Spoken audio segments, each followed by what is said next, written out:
Hey guys, how's it going? It's 8-Bit Eric. Today's video is actually going to be somewhat different. I wanted to address some things that I've seen asked on this platform. Not just in my comment section, but also on other people's comments, channels. I've seen some speculation about certain things regarding my channel. So I'm going to address it today. I'm going to show you guys how my channel operates, why I do what I do, where I get certain things like brand deals, and how things work behind the scenes on my channel. So hopefully this provides a little bit more of an insight so you guys can see what it is. And this isn't damage control on anything because I have absolutely nothing to hide. So here we go. We're going to begin with the first thing that I have seen being asked, especially to me, is Eric, why do you cover shovelware and indie games that nobody cares about? Well, if you followed my channel throughout at least the last 8 years, I've always covered indie games. Not just on the Wii, not just on the Wii U, not just on the Steam, not just on the Switch. I've always had an attachment to indie games. For whatever reason, I appreciate them. So I'm going to show you guys exactly proof of me being a quote-unquote indie game shield. So right here, you can see 7 years ago, I started covering the Wii U, which, let's be real, it wasn't the best system at the time. But you can see Mighty Switch Force, I did a review of that 7 years ago. And then you can see going forward, there was other games on the Wii U that I have covered. Trine. And then we come over here and we start getting into some real winners. We got Nintendo Land, of course. We did a Batman Arkham. We did... coming down, we had The Walking Dead Survival Instinct. We had Kung Fu Rabbit. So some of these are some indie games. Fast and Furious Showdown. That's not exactly a real high regarded Wii U title. But you can see right here, I was covering Wii U content when nobody else was at the time. In fact, I used to get a lot of flack for being a Wii U channel. Because the Wii U wasn't as popular. But you can see right here, 6 years ago or so, I was doing E3 news before there was all these quote-unquote news channels that are all over the place now. So I was doing this back 6-7 years ago when nobody else was doing it. The Order 1886 PS4, reaction to Mega Man, Wii U conference news, new Monolith Soft RPG game announced, Mario Kart 8 Wii U trailer impersonations. You can see right here, I was doing news coverage because at the time I was working for a video game website called original-gamer.com. So I was covering a lot of stuff, and I was also doing a lot of indie titles, a lot of vlogs, things like that. So 7 years ago, my channel was still covering the same type of content that I'm doing now. Look, Pogo Rampage on Steam, Unfair Mario on PC, Retro Unicorn Attack, AVGN Adventures. The list goes on. Stanley Parable on Steam. Mighty Switch Force 2 on the 3DS. So, I mean, I was covering quite a bit of indie titles, especially on the Wii U. And you can see over here, Sonic Lost World, Mario Kart 8 Thoughts. Over here, Analog NT Thoughts. Nintendo, please put GameCube games on Wii. So, I was covering a lot of stuff in regards to Steam. Look, Insanity's Blade preview, PC, Mac, Linux, another indie title. Let's come over here. I know I have some over here like meme troll a game or something like that. Look, Ice Cream Surfer. We also have a few other games. You know, I would do, of course, retro reviews and stuff since that was what my channel was based on. But look, Meme Run on the Wii U. Ping 1.5 Plus on the Wii U. Plenty of Fishies on the Wii U. Shiny the Firefly. All these are indie titles. 1001 Spikes. I would also get products like PDP Wired Fight Pads, Nyko U-Boost. So, for this sudden, is Eric become a shill all of a sudden and nobody wants to watch him talk to be out there? I mean, I was constantly reviewing products and getting them and reviewing indie games for the past 7 years or so. Look, Game of War. It's a mobile game. I was doing mobile games. Knights and Dragons, another mobile game. So, I Guacamelee, another indie title. Rival Kingdoms, another mobile game. Bloodstained. I was talking about Bloodstained at the time. I did a humble Nindy bundle review thing talking about certain things. I was doing Kickstarters. I was covering all of Bloodstained, actually. This was a Kickstarter video of it. You know, indie game coverage. Talking about more E3 right here. Sonic Boom, Bloodstained, Ubisoft, Bethesda. So, Freedom Planet, indie title at the time. Extreme Exorcism, another one. Typo Man.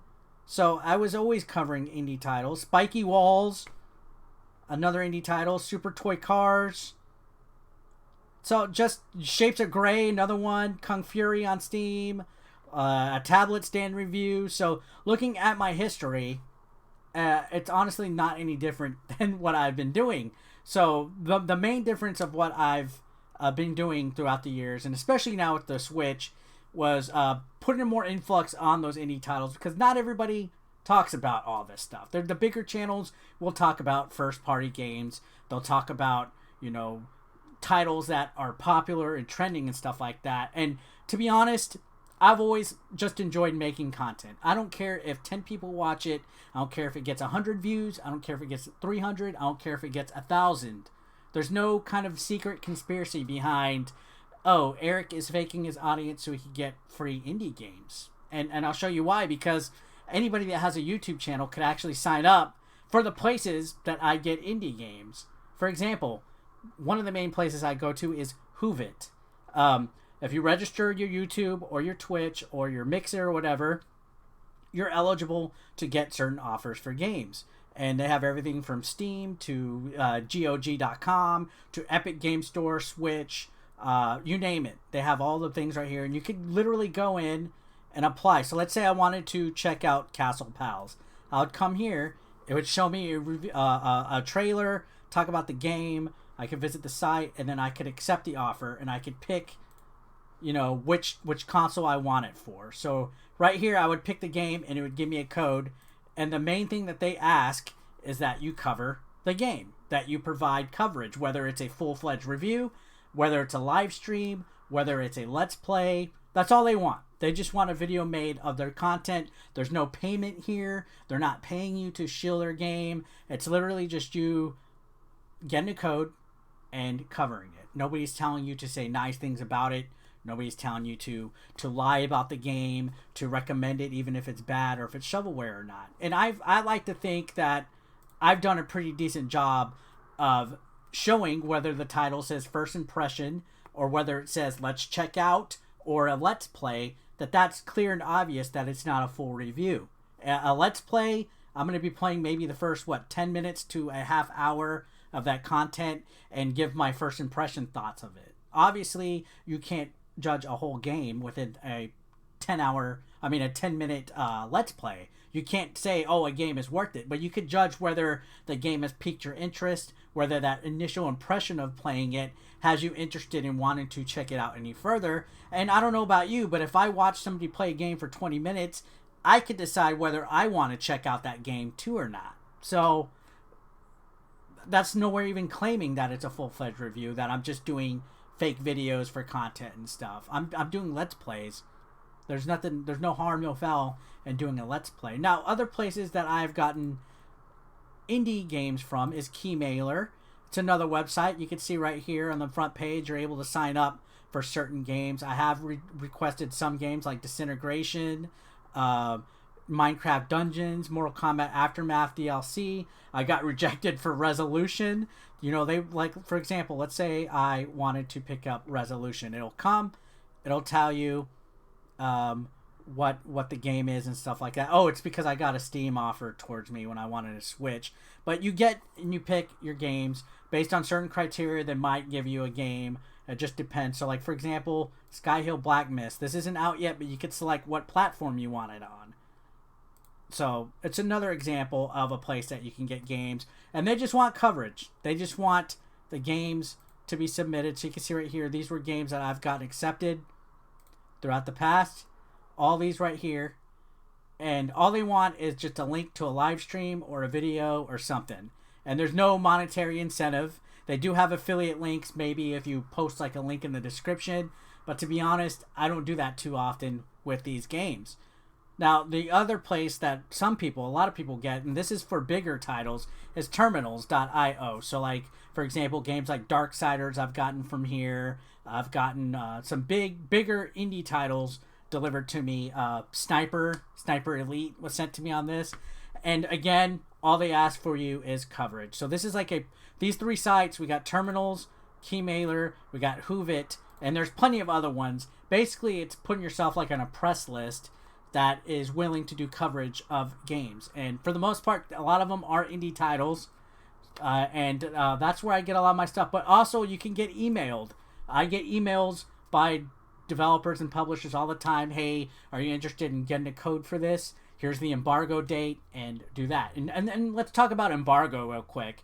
If you get a code, a review code, or any kind of like early release, early access code, you're held to an embargo rule, which, for example, I couldn't paste or post Atomic Crops until today, which was May 28th, 2020, when I'm recording this. I don't know when this video is going live, but let's say, for example, you get a game early, a week early. You're not allowed to post anything about it until a certain date. Usually it's a day or 2, maybe even 3 days before the actual launch date, or on launch. And that's why a lot of times you'll see a lot of creators post the same video at once, because we all got review codes from these websites or from emails that contacted us. It's no hidden conspiracy. It's no hidden like secret agenda. It's no mafia. It's nothing like that. It's simply that we're following embargo. So, for example, let's say I got Xenoblade Chronicles and I wasn't allowed to post it until tomorrow morning at 9 a.m. Well, guess what? All the other people that got the same game code are going to post it exactly the same time too. So there's a lot of red tape and rules when it comes to accepting indie titles. And quite often, a lot of the time, if you're not getting paid for them, there's no rule of having to say whether it's good or not. There's no rule at all. Even if you're getting paid. If you're getting paid, you're going to label it as hashtag sponsored or hashtag ad. You know, you're going to see it distinguish a line between a sponsored video and a non-sponsored. So just because somebody gets a review code doesn't mean that it's a sponsored video. I mean, if that was the case, then I would be rich off of YouTube. I would be getting paid for every video, but it's not the case. Any video on my channel that is a sponsored gameplay, any video of mine that's a sponsored paid product, will always have hashtag sponsored as a hashtag and the word sponsored in the title. It will always be clearly labeled as a brand deal or sponsorship. So indie titles, they don't get the biggest views. It's no obvious, and it's been that way for years on the channel. I mean, to see titles, to see videos, look, 4 years ago only has 817 views. And you can see my views for 4 years ago, 1.5 thousand. That's still kind of low. My views have always been low. There's nothing new about it. And, you know, I've never made it set to be like, oh, I want this channel to have a gajillion views and this and that. It's not about the views. If it was, then why am I covering games and titles that I know nobody's going to watch? Why do I do that? It's because I genuinely enjoy making the content, which is why I upload anywhere from 2 to 3 times a day, plus stream. I just like to throw stuff out there. And if one person watches it, or if 2 people watch it, or 10, or 100, or 1,000, then wonderful. That's great. I had no expectation, no entitlement for anything on this channel, because it's always been just something that I like to do. It's never been my bread and butter. I went to college. I had an office job. I work in a job now. Unfortunately, because of the current pandemic, I can't go to work until the fall. But that's honestly nobody's business. What anybody on YouTube does for a living is nobody's business. You know, it's not your place to tell me where you work, and it's not my place to tell you where I work. So just to assume that somebody's in it and that their audience is dwindling because nobody cares. You're right. Nobody does care about the indie titles. Do I let it deter me? No. I'm never going to. I'm not going to change. I was doing this content 8 years ago, 7 years ago. I'm still going to do it. I'm still going to be myself. I'm still going to cover lesser known titles, whether it's on Switch, whether it's on PC, whether it's on Xbox One. I'm always going to do it, and nobody's going to change it. So, the next thing that I quite often hear from people is in regards to my live streams. So this is where we're going to address this. I've heard recently that people are saying that I have bots on my streams, that I don't have a real audience watching them and stuff. Well, I'm going to show you guys. I multi-stream through Restream, which is a multi-stream platform. You basically copy and paste your stream key into OBS, and you could stream elsewise. And I'm going to show you guys exactly how much attendance I get. So this, for example, and I'm going to show you guys, I'm showing you guys this stream, for example, because I have further proof for something else on this. But this was May 22nd at 10:08 p.m. I streamed for 2 hours, 47 minutes. I had a maximum of 74 people watching me, and an average of 50 at all times. So this is basically my attendance right here. So it fluctuated between 50 and 74. And you can see right here amongst where I stream. So every time I stream, I'm streaming from YouTube, Facebook, Twitter, and Twitch. So you can see that average was 50 for a max of 74. So my average right here, this is YouTube. I had 33 people on average, which is about right. I usually have anywhere from 30 to 100 people watching me on YouTube, depending on the night, depending on the time that I'm streaming. And the max that I had that night, just on YouTube, was 48. At the same time, I had 3 people max watch me on Facebook. I didn't have anybody watch me on on Twitter. But Twitch, I had an average of 15 people for a max of 28. So I was splitting between 4 different platforms to get 74 people maximum for an average of 50. So I do have people watching my content. It's split across 4 different platforms using Restream. So just in case anybody doesn't know what Restream is, you can connect all of your destinations together and have it stream all at once in multiple places to basically grow your audience, to get more eyeballs on it. Because let's be real, if you're only getting 18 people on Twitch, but you can get 30 on YouTube, why don't you just combine it all at once and have everybody watch? Now, one of the tools that they do have is Restream Chat, which allows you to watch the chat all at once. And one of the good tools that I have with it is the Restream bot. And this is where people think maybe, oh, Eric has bots on his channel. He's not talking to real people. What Restream bot does is it forwards all the incoming chat messages from each platform to the other platforms. So in other words, people watching on Twitch will see YouTube messages forwarded to them, and YouTube people will see Twitch messages forwarded to them. So everybody can see what everybody's saying on each platform, so nobody is like wondering, oh, what's Twitch saying? Because I will read a thing, I'll be like, oh, Rogue, thank you for that compliment, I appreciate it. And say Rogue is on Twitch, but Derek on YouTube can't read what Rogue is saying unless I have the messaging forwarding. So let me show you guys exactly what I mean by that. So you can see right here, this actually is a stream that I had recently. You can see Restream bot right here. It says Restream bot, and it shows it's coming from Twitch, from Papa Rowley 84, and his message was, it rained all day here in Buffalo and it was depressing, man. Then you have Rogue Heron from Twitch. It's pronounced Canada.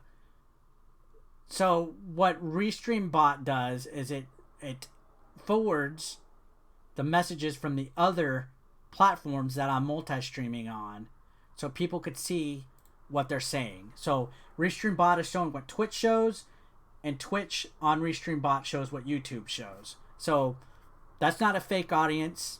That's not a fake member in the chat. That's not me talking to nobody.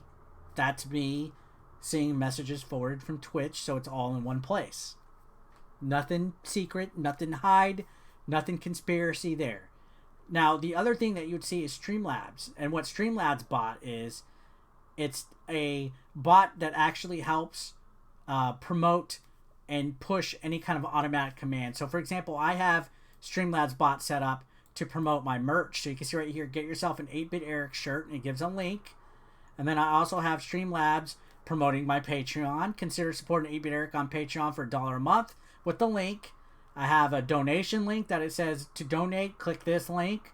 Follow 8-Bit Eric on Twitter. So basically what Streamlabs bot, it's almost like Nightbot, which is another thing, which is used for commands. So for every 5 minutes and every 3 lines, I'll have a reminder popping up saying, hey guys, subscribe to 8-Bit Eric's channel if you're enjoying the stream.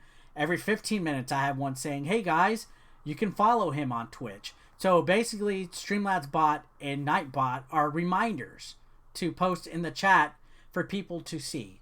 So the fact that I've seen people saying I'm talking to fake bots and fake audiences is pretty ridiculous, considering that I stream most nights and have at least 50 to 75 people watching me between Twitch and YouTube. So that again is another misguided and misinformed statement full of wrong facts. Now, the other thing that I would like to address, and this is going to talk about sub counts. So on YouTube, depending, and a lot more older channels deal with this,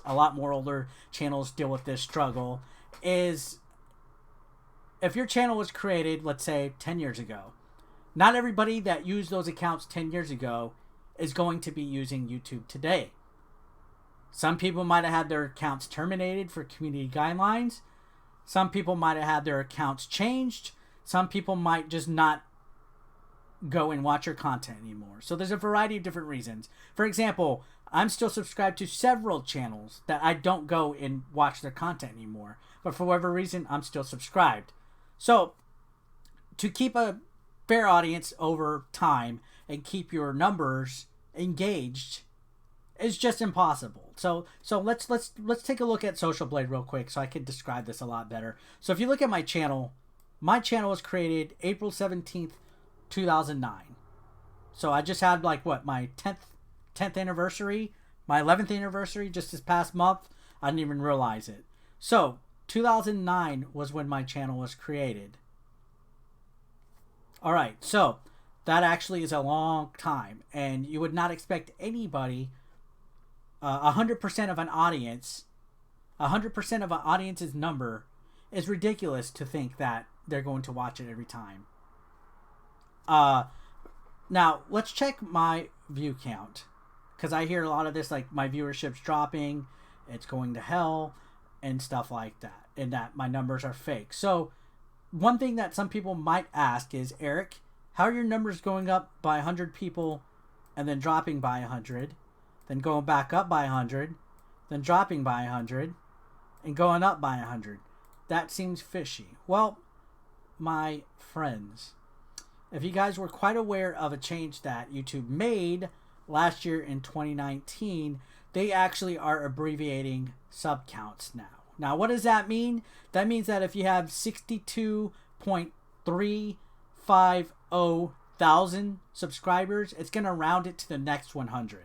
Or if you have less than that, it'll drop it down to the next 100. So I'm going to show you guys something that Google posted a while back. This was on August 29th, 2019. We're gradually rolling out abbreviated public subscriber counts through September. The change will take place across YouTube and the public YouTube data API service. Creators will continue to see their full subscriber counts privately in YouTube Studio and Analytics. So, this was supposedly created to create more consistency, address creator concerns, blah, blah, blah, that people just, I don't know, for whatever reason they felt complete accurate subscriber counts on the YouTube's like channels was bad. So here's the example.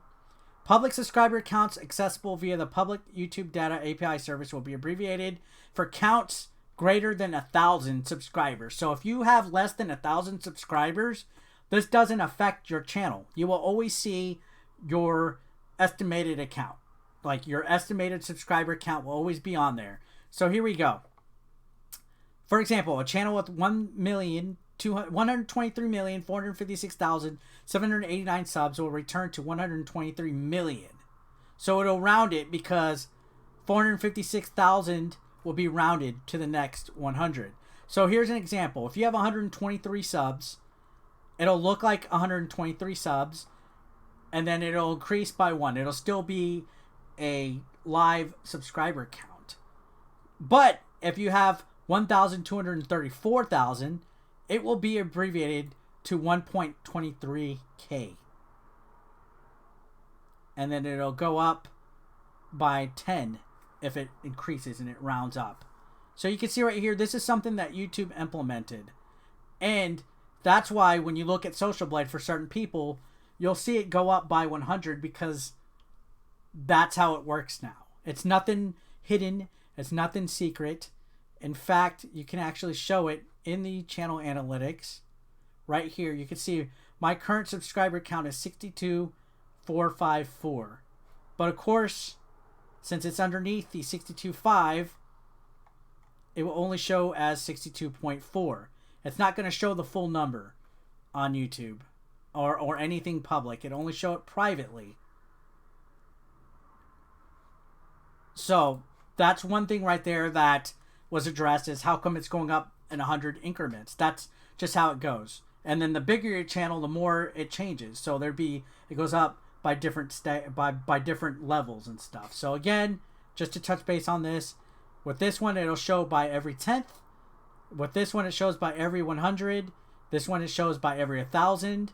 This one it shows by every 10, 100,000, 1 million. So depending on how big your subscriber count is how much it goes up in public increments. Again, nothing shady to conspire about. It's all here. It's all in the public. So, back to the Social Blade. Another thing that I quite often hear is that my viewership has dropped. And I want to show you guys that while it might have dropped for individual views, that's mostly because of how often I am uploading. When you're uploading 2 to 3 times a day, it will be almost near impossible to expect people to tune in for a video. So 2 hours ago, I uploaded at 180 views. It's also an indie title, which I'm not expecting a big view count for that. And then 9 hours ago, 22 hours ago, 1 day ago, 1 day ago. So within a 24-hour span, I have 5 uploads plus 2 live streams. Now let's actually look at it this way. Within a week. So 5, 10, 15. So I've uploaded 20 times in a week. It's not unreasonable to think that individual view count is going to suffer because of somebody overloading a sub box. It happens. Especially with YouTube doing notifications. YouTube will only send out 3 notifications per day. So if you uploaded 3 times, you get no more notifications that day. If you go live later, you don't get a notification because your notifications have already went out. Also, the way the algorithm works, if a video is skipped, if a video doesn't get enough engagement, your next upcoming video will not be promoted. I don't worry about the algorithm because I don't rely on YouTube to be my source income. I know these videos are going to get low views. I know nobody cares about Turmoil or Legend of Keeper or The Takeover or Fury Unleashed on the Nintendo Switch. I'm doing it because I generally like to make stuff, whether it's a shovelware video, whether it's a pickup video, whether it's an action figure thing. I just like to make content. My goal is not to become a big, huge, super, like, YouTuber. It's not. I'm blessed because I have friends that run conventions and I get flown out to them, or I get asked to be a guest, or get put on a panel. I get game codes sent to me. I get brand deals sent to me. I get, people that are willing to invest and contribute their time. One thing that you can't get back from anybody is time. So anybody that gives even a fraction of their day to watch a minute of a video or to sit in one of my live streams for 10 minutes is a complete blessing, because I'm not entitled to any of it. It could all go like this, and I understand completely that that's how volatile that this platform is. Nobody is entitled to anything on this platform, and especially views. So for people to be like, oh, your content's lacking, it's in that. Okay, I get it. Indie titles might not be everybody's cup of tea. I already know that. But this is what my channel's been like the past 8 years. I'm not going to change who I am. I'm not going to change the content I make. I like to generally just put stuff out, and if 5 people say that this video helped them decide whether to get the game or not, to me, that's a success. It's funny that a lot of the people who bring views into the equation, that bring, oh, this guy's a fake, this guy's a fraud, they're the ones who claim that YouTube should be a hobby, that YouTube should be something that you do for fun and for the passion. And then when somebody does it and somebody's not doing it for the views, they bring out the views and the sub count. If YouTube's a hobby for you, if YouTube should be a passion, why do you use views or subscribe count against somebody as a failure? That's kind of like being backwards. Like, it doesn't make any sense, because to you, a passion shouldn't matter about views. It shouldn't matter about subscribers. And guess what? It doesn't to me, because I've been doing this for a long time. And I'm not worried about the content or the views, or else I would go out there and do the easy clickbait stuff. I would go out there and do the news, the trending topics, cover only the big games. I'm doing this because I entertain those who enjoy what I do. Even if it's a handful of people, even if a majority of my audience, a majority of my subscribers might be inactive, might be dead, might not watch anymore, might not have a care for it, it doesn't matter. There's something for everybody. People are not going to completely watch a channel's content. There's no way around it. And I'm going to show you guys, we're going to go back to Social Blade, show you guys, Social Blade does cover monthly game views for the last 3 years. So this is June 2017 to April 2020. So this is like, what, almost 4 years, 17, 18, 19, 4 years of, 3 or 4 years of monthly counts. You can see for the most part, I've been around anywhere from 100,000 to 150 views per month, give or take. Like right here in January, I went viral for I don't even remember what video it was. A video hit really good, so I got 516,000. And then I had some momentum from the Nintendo Switch around that time, because I was on Alex C&D's channel a lot. I was on RGT's channel a lot. I was on Wood from Beat 'em Up's channel a lot. So my viewership was high those days. Then it went back down to normal, which is in the 100,000s. The 110s, 150s, 120s. And then it dipped right here because November, December, I took a holiday break. That was 2018, last year. Then it popped up when Mortal Kombat 11 came out last year. And that video hit like over 500,000 videos. There's no explanation to why some videos will take off or not, other than if it's a trending topic. And Mortal Kombat 11 was trending. And then you can see it dipped back down to the 100,000s. So you can see this line over here on the right is the same as it was last year, and it was the same as when it was in 2017. Just like with the monthly game subscribers, my stats are still accurate. And you guys could be like, oh, well, Social Blade might not be right. Okay, fair enough. But right here, you can see this is my channel stats from 2014 to 2020 right here. All right, so you can see my views. This is views right here, views by date. And I'm technically probably not even supposed to show any of this per YouTube terms of services with AdSense. But you know what? I have nothing to hide. So you can see this is monthly. So February 2014, I wasn't even getting 100,000. Then it comes up. And you can see 2015 started to go up. This was Fine Brothers right here. This right here, 2016, is when the Fine Brothers incident happened and I got on Reddit and went viral. Then you can see right here, all these months. These are my monthly totals. So it increased in January 2017, or April 2017, March 2017 when the Switch came out. So just for shits and giggles, let's look at May. May 2020, so far I have 152,000 views estimated. And the month ain't even over. There's still a couple days. 168,000 in April. 139 in March. 94,000 in February, and that's because I was taking a break from the YouTube drama that happened. I only had 94,000 without subscribing or without posting. And then I had 117,000 in January. In December, I had 149,000. So let's just go, just for shits and gigs, let's look at March, or May 152,000, all right? So let's look at May last year. I had 108,000 views in May of 2018. So last year's was 502, and that's because Mortal Kombat. So other than one viral video, my count's still the same. May 2017, 128,000. So viewership has not declined within the last 3 years, and that's monthly view. We can actually look at yearly, so you guys can see. 2014, I had 830,000 views total for the year. 2015, I crossed 1 million for the year. And then I went up another 600,000 views in 2016. In 2017, I was 1,559 million. Or 1,559,000. So you can see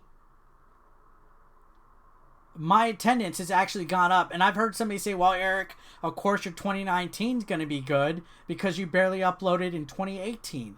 I barely uploaded in 2018, but look how much higher the difference was between 2017 and 2018.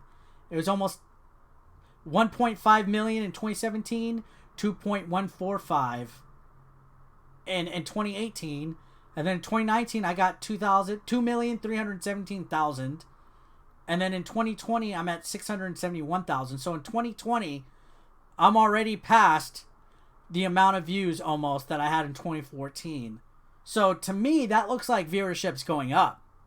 Sure, on an individual video, it might be low, but it's all about the monthly views, guys. And then at the end of the year, if your stuff's going up, so I don't see any kind of huge major dips that are like, oh my god, Eric's attendance, his viewership is going down.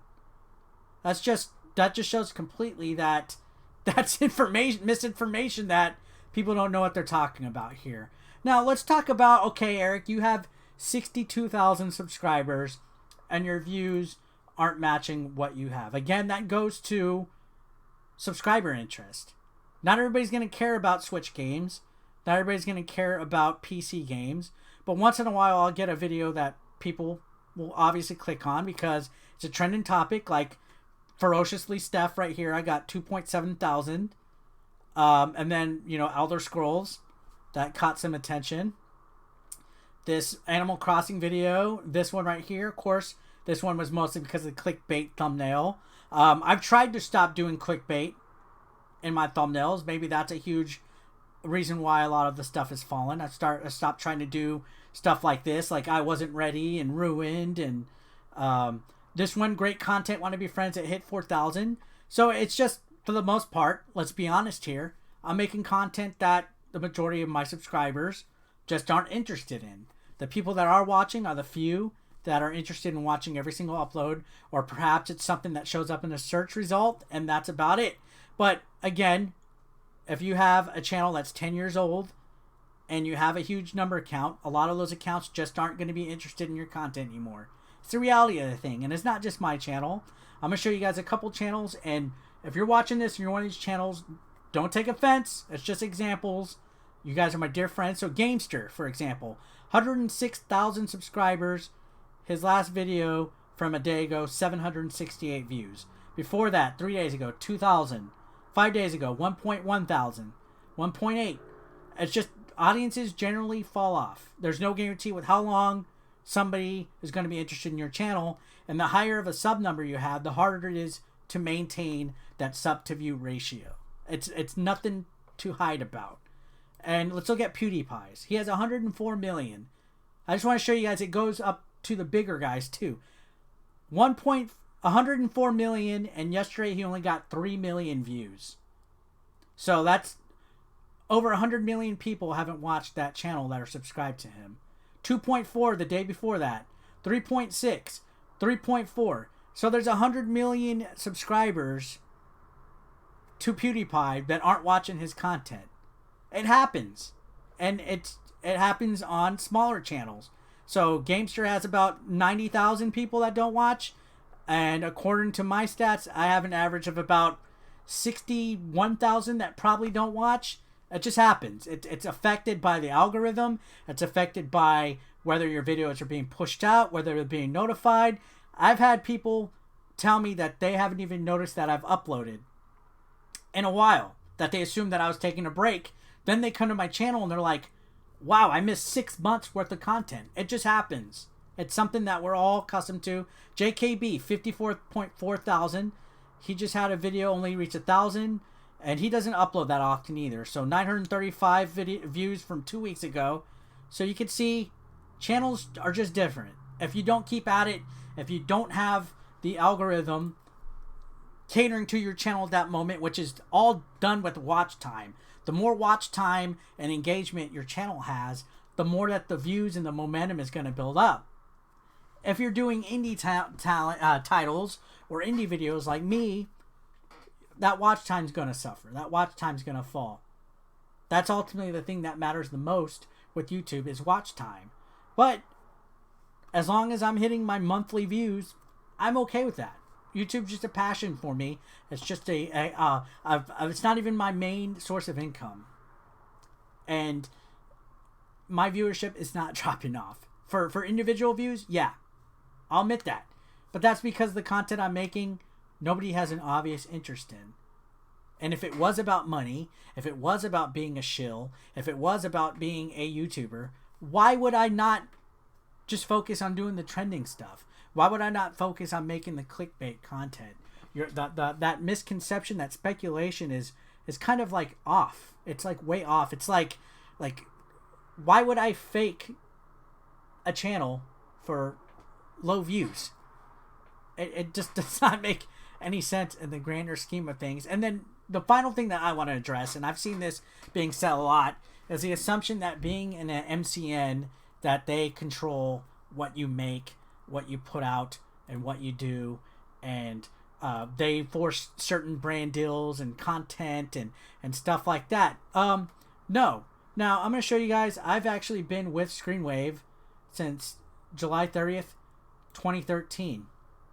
So, that includes all the time that I've had the viewership that was high viewership in 2018, 2017, anything that I've done since 2013.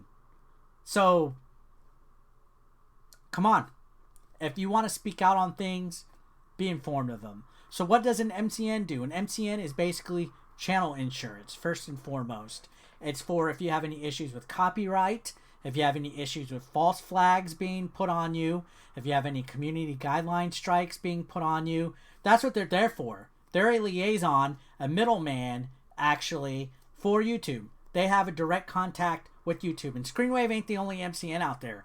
There's several MCNs. A couple years ago, there was Maker, there was Full Screen, there was Polaris, there was all sorts of them. But when the adpocalypse happened, they had to close out ship, basically. But Screenwave is still one of them that's around. There's still a few others. Can't think of them off the top of my head at this moment. But MCNs generally provide copyright and protection assistance, content ID assistance. Let's say you're a musician and you want your music protected on YouTube from people using it. Let's say you know when you make a video out there and you get a flag from Epidemic Music for using a certain song in your video, that's what content ID is. MCNs help develop that for you if you're a musician. So that's another big part of it. Another part of it is helping with game codes, which necessarily is not something that you have to have an MCN to do. I proved to you that you could sign up for Press List, you could sign up for Keymailer, Hooft. You don't need an MCN to do that aspect. You don't need an MCN to do channel SEO. You can actually do that on yourself. You don't need an MCN to do brand deals. What? But I thought there was all these Screenwave shill stuff and everybody that has Raid Shadow Legends is a Screenwave channel. No. As a matter of fact, when I covered Raid, they actually emailed me on their own. So this is the email. Paid promotion for Eric. It's Kate from Zorka.mo, and they had a sponsorship idea for Raid Shadow Legends. So basically they contacted me, offered me information on it, and they asked me to email them back. Again, every brand deal is not from Screenwave or an MCN, and they don't prevent you from reaching out to companies and getting your own products. Every product, for the most part, that I get on my channel is a company that I've personally emailed, or they've emailed me, and we've discussed whether they send something to me or whether it's going to be a brand deal or something like that. And you know what? I wasn't even supposed to show that Raid Shadow Legends email, but I have nothing to hide. So here's other places that you can actually get brand deals from. You're not just limited to email. You can sign up for Acorn Influence, and this is actually where I've done Totino's. I did a Totino's thing for Call of Duty last year, and I did a Totino's thing for Redbox. This is not anything with my MCN. I've also applied for a Trident Sour Vibes and a Collect to Win 2020 thing. So these are my invited campaigns here. So these are websites just like Keymailer and stuff where if you're an influencer, if you're a content creator, you could sign up to do brand deals. This is also FameBit. FameBit's another one. YouTube just recently bought them, so they're going to be removing it. But in the past, I've gotten brand deals for gaming apps and stuff just by signing up on here. Finding sponsorships. So you can see right here, it's probably not going to find any. But just looking on the home page, you can see that there is brand deals that a channel could sign up for. That it's not just something that is regulated to a YouTube network. Just because you're signed to a network doesn't mean they completely run your channel. In fact, they don't run your channel at all. They help provide assistance. If you need a meeting, if you need help, if you need money problems, they help figure out what issue is needed between you and YouTube. That's the first foremost goal that they do. And why do I know that? Because I actually was an employee of Screenwave in 2016 and 2017. I was a channel manager. I helped manage channels like RGT85, Spawnwave, GameSack, Happy Console Gamer, OddPod, several of them. Captain Retro, big and small. I've had big and small partners underneath my belt. Only level 1. I had at least 120 channels that I was responsible for with helping any kind of issues. If they wanted to call me at 1 a.m. and say, hey, I just got a strike on my channel, I was on that. If they wanted a game code, I would do my best to see if I could get them that. If they had a question, if they needed help setting up moderation in their comments, if they needed help with thumbnails, I would find a way to provide assistance for them, which is what MCNs are for.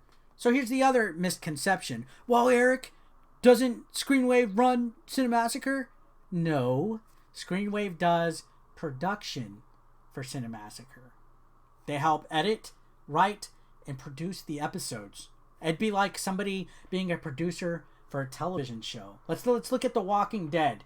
Do you think the executive producer of Walking Dead owns the rights to The Walking Dead? Do you think Kevin Feige, who was in charge of the MCU, owns the rights to Marvel? That's a whole separate thing. That's not even what Screenwave's primary objective is with being an MCN or any kind of MCN. An MCN's business is exactly what I said. Help and provide assistance for whatever its partners may do in exchange for channel revenue. And you can ask all those channels I was a manager about. I'm not lying on this. But yeah, that whole thing right here with Cinemassacre Screenwave is something separate. That's something that was arranged by them. It's nobody's business at all. And it has nothing to do with the rest of the partners on Screenwave, which of course it's going to be a private company. You're signing legally binding contracts that deal with revenue share and YouTube terms of agreements and stuff. So to assume that every single sponsorship on this platform is made because of a certain MCN or any kind of company is ridiculous. YouTube channels have fair and full freedom to post and do whatever they want. If I wanted to talk about a Screenwave partner, I can. If I wanted to do my own brand deal, I can.